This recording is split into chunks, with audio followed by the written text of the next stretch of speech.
Welcome to the news at When, around 70 years ago, when the United States of America and the Soviet Union, centered around modern-day Russia, decided to try and settle the growing argument over who was superior in a way that was quite literally out of this world. Here with more details on this starry story is our very own space cadet Bob Hale with the Space Race Report. Bob. Thank you, Sam. Well, the year is 1945, World War II has just ended, and after years of having to be battle buddies, America and the Soviet Union can now finally embrace the fact that they don't much like each other. You see, these two superpowers run their countries in very different ways, called chalk and cheese. Communism and capitalism, so have grown to distrust each other intensely. But luckily, both of them captured some of the German rocket scientists who built Hitler's wartime missiles, which suggests a rather exciting way to settle which superpower is best. Rocket-back jousting! Okay, then how about using missile technology to put a man into space? Yes, the space race is on with an early lead going to America, who, to find out if it's possible for living creatures to survive space travel, start firing monkey stogs, bison, rhinos into outer space, though not rhinos. And with the Soviets following suit, soon loads of animals are sent off into starry skies, with many of them never coming back. I guess they liked it up there, or what? Oh, right. Rest in peace, guys.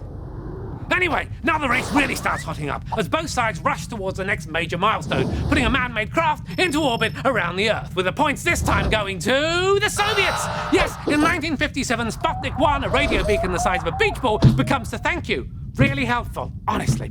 Yes, Sputnik becomes the first ever satellite, but America's not far behind. And in 1958, they launch Explorer 1, which is about the size of a grapefruit. Don't even think about it. And while it's even-Steven score-wise, the Soviets are now on a roll. They send an unmanned rocket right around the moon, launch a probe to photograph its surface, and in 1961, after successful tests using a dummy, yes, very funny, Russia's Yuri Gagarin becomes the first ever man in space, and America starts getting pretty sick of second place. So, in 1961, US President John F. Kennedy announces that America will attempt the impossible, to put a man on the moon. Not because it is easy, but because it is hard. The exact same reason why I keep trying to set the clock on my oven. So, a new series of rockets, known as the Apollo program, are dedicated to the moon landing. But disaster strikes when a fire during launch simulation kills the crew of Apollo 1, meaning Apollos 2, 3, 4, 5, 6 become unmanned flights to perfect the design. Until finally, in 1968, the USA gets some badly needed points when the crew of Apollo 8 become the first men in history to orbit the moon. And just 1 year later, America is finally ready to do what mankind has always dreamt of, teaching a pig to tap dance. Huh? Oh, moon landing. That makes more sense with all of this. I see. No, fine.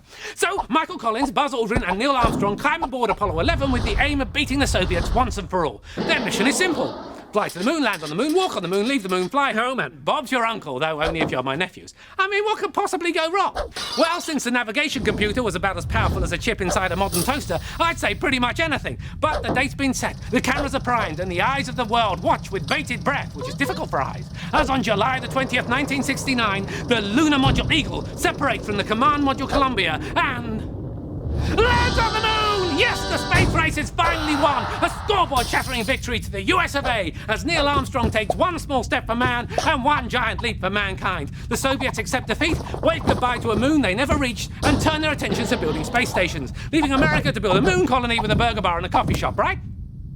Wrong! In fact, only 12 people ever set foot on the moon, and no one's been there since 1972. A tragic oversight that I'm going to rectify right now. Yes, it's time to take one small step for Bob Hale, but one giant leap for the good people at Bob Hale Space Rocket Industries.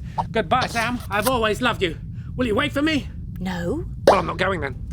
Fine.